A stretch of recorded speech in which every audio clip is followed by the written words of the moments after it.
Let's turn to Edmund Spenser's very first major poetic work, the Shepheardes Calender, published in 1579, and as I told you, it was asked in exam. This book wasn't just a debut, it was a bold literary experiment that established Spenser as a major new voice in English poetry.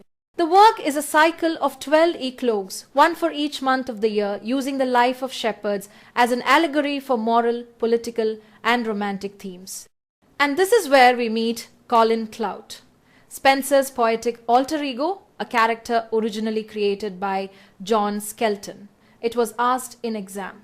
Colin would reappear throughout Spenser's later poetry, becoming a kind of rustic mask for his artistic identity. One striking feature is the language. Spenser deliberately used archaic spellings and diction to link his poetry with medieval traditions, giving it an air of timelessness. Alongside the poems, the text included extensive commentary, supposedly written by the mysterious E.K. Whoever E.K. was, possibly a friend or even Spenser himself, the gloss is witty, ironic, and highly intelligent, guiding readers while also adding layers of meaning.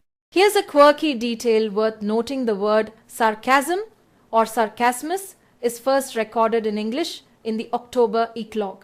That's a fun exam nugget.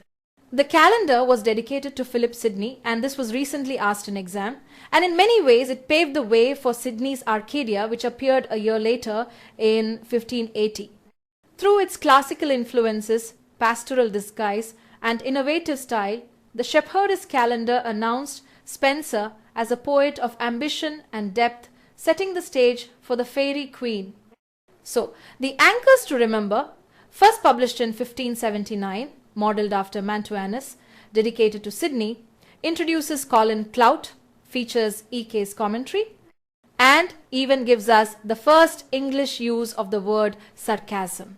Together, these make the Shepheardes Calender one of the foundational works of English Renaissance poetry. Now let's step into Edmund Spenser's world of love poetry, where personal life and literary craft come together. Three works stand out here: Amoretti, Epithalamion, and Prothalamion. First, Amoretti, published in 1595. This date was asked in exam. This is a sonnet cycle of 89 poems. This number was asked in exam.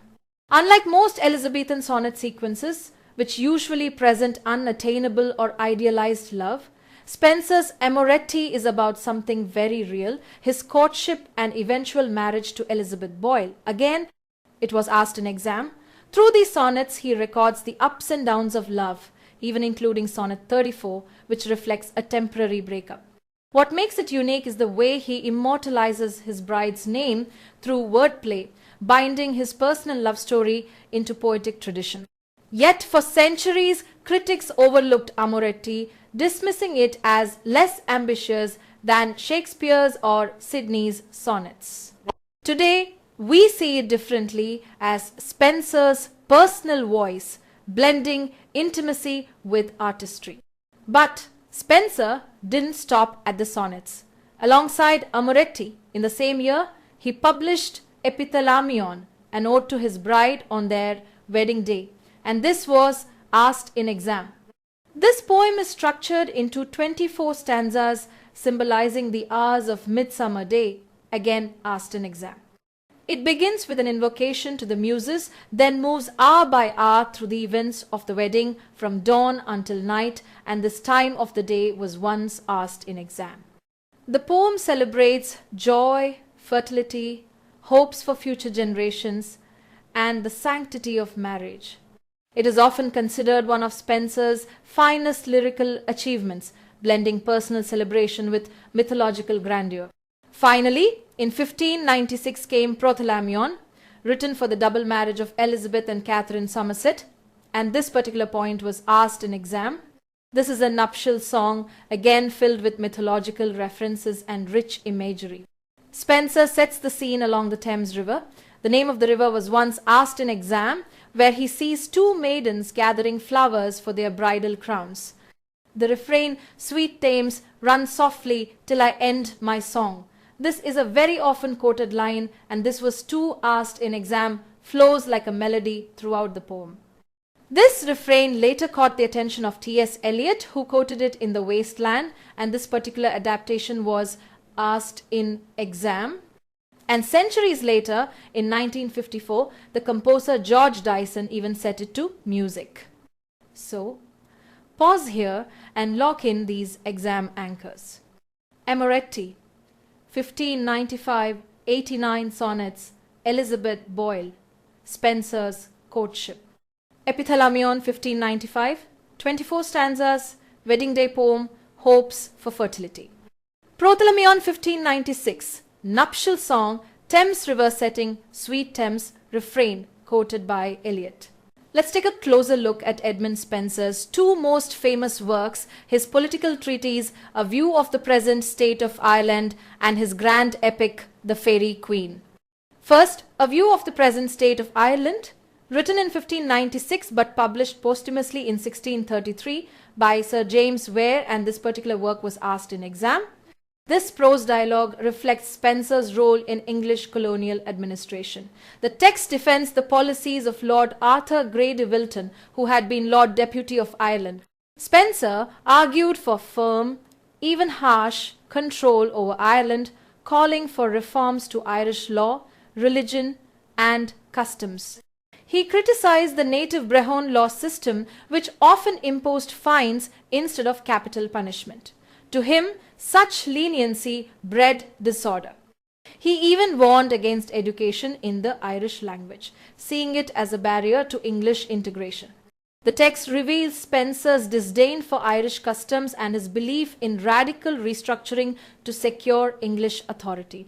In short, A View is not just literature, it's a window into Spenser's political thought, and his complicity in colonial governance was asked in exam. Now, on to his masterpiece, The Faerie Queene. First published in installments in 1590 and 1596. Again the date was asked in exam. This vast epic is one of the longest poems in English literature, over 36,000 lines and 4,000 stanzas. Its most famous innovation is the Spenserian stanza that we discussed in the beginning of the chapter, and this too was asked in exam. 8 lines in iambic pentameter followed by a 9th line in hexameter, creating a graceful rolling rhythm. The poem follows a series of nights, each representing and exploring different virtues allegorically. And these allegories were asked in exam. For example, holiness, temperance, and chastity are embodied in their adventures. But beneath the chivalric surface lies rich allegory. Queen Elizabeth I appears as Gloriana, a figure both praised and subtly critiqued, and this was asked in exam. In fact, Spenser himself explained his allegorical aims in the famous Letter of the Authors to Sir Walter Raleigh, which was appended to the 1590 edition, and this particular point was asked in exam. There, he described his goal: to fashion a noble person in virtuous discipline. The first 3 books were presented to Queen Elizabeth in 1589, again asked in exam, with Sir Walter Raleigh as his sponsor, again asked in exam. Elizabeth granted Spenser a £50 pension as recognition, again asked in exam, though ironically there's no evidence she ever read the poem herself. The second installment, books 4 to 6, appeared in 1596. Again this dated was asked in exam, and after Spenser's death, fragments of a 7th book were published. And here's the tricky part: it's intentionally cloudily enwrapped in allegorical devices. That means the plot is often obscure, wrapped in layer upon layer of symbolism. Before publication, Spenser even wrote a famous preface letter to Sir Walter Raleigh explaining his purpose and design. He originally planned 12 books, each dedicated to a different knight. And here's the key: each knight represents a specific virtue. Book 1 features the Knight of the Red Cross, representing holiness, and this was asked in exam. His journey with Una, who personifies truth, again asked in exam, dramatizes the struggle between true faith and deceptive falsehood. Book 2 shifts focus to Sir Guyon, who embodies temperance, and this allegory too was asked in exam. His trials allegorize moderation and self-control. Book 3 celebrates chastity, exploring purity through the female knight Britomart, again asked in exam. Book 4 moves to friendship, expanding the moral horizon of the epic. At the center of it all is Prince Arthur, the chief character who appears at critical moments. His destiny is to marry Gloriana, the queen of fairyland, asked in exam, symbolizing the union of ideal virtue with glory and eternal fame. Now, here's something examiners love to ask. Spenser only completed half of the story. By the time he reached book 5, the momentum of the plot weakens. But even unfinished, the poem stands as a monumental allegory. The allegory itself has 3 main strands. A moral strand with figures like Una Truth and vices like Duesa and Orgoglio Pride all were featured in the exam. A religious strand linking Protestant virtues against Catholic vices. A political strand where Elizabethan nationalism and Arthurian romance intertwine. So here's what you must lock in for the exam. Letter to Raleigh, 12 planned books, virtues of holiness, temperance, chastity, friendship, Prince Arthur and Gloriana, and the allegorical figures, Una as truth, Guyon as temperance, Duessa as deceit, and Orgoglio as pride. Let's move to complete summary of Spenser's grand epic, the Faerie Queene. It's an allegorical romance designed to glorify Queen Elizabeth and to embody moral virtues through knightly adventures. Each book presents a different knight representing a particular virtue. And yes, many of these details have been asked in exams, so keep your pen ready. Book 1 is the story of holiness. Here we meet the Red Cross Knight who represents holiness itself. He journeys with Una, fights the monster Error, but is deceived by the evil magician Archimago. Red Cross is captured by the giant Orgoglio, only to be rescued by Una and Prince Arthur. After recovering at the House of Holiness and receiving a prophetic vision, Red Cross finally slays the dragon that held Una's parents captive. The tale closes with Red Cross betrothed to Una, a union of holiness and truth. Book 2 presents temperance, embodied by Sir Guyon. He too faces Archimago's tricks and encounters temptations from vicious knights. With Arthur at his side, Guyon resists the enchantress Acrasia. In the climax, he captures her and destroys her lush but corrupting bower of bliss, a symbol of excess and indulgence. Book 3 turns to chastity, represented by Britomart, a rare female knight. She defeats Guyon in combat and sets out to find Artegal, the man destined to be her husband. Along the way, she wounds Sir Marinell and rescues Amoretti from the cruel wizard Buzirain. Here, Spenser shows chastity not as repression but as strength and virtue.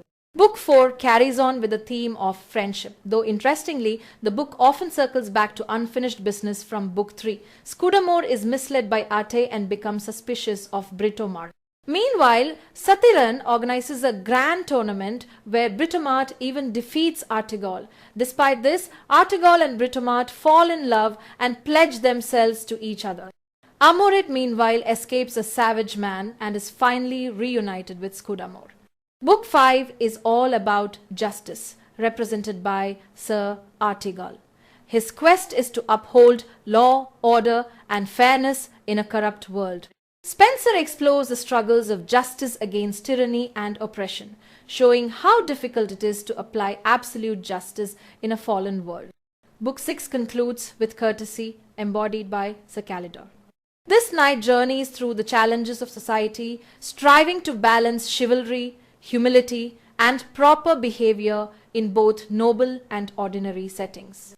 Courtesy here is not just politeness, it is the virtue that keeps civilization itself in harmony. So, quick recap.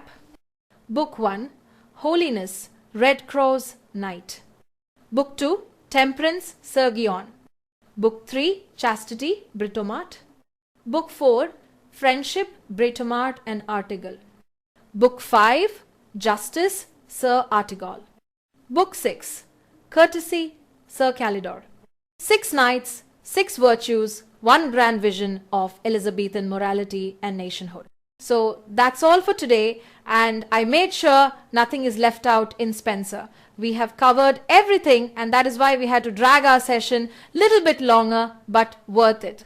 Don't forget to check out this PDF notes and PYQ with explanations, and all of these along with last minute revision can be accessed in the app. So I will see you in our next session.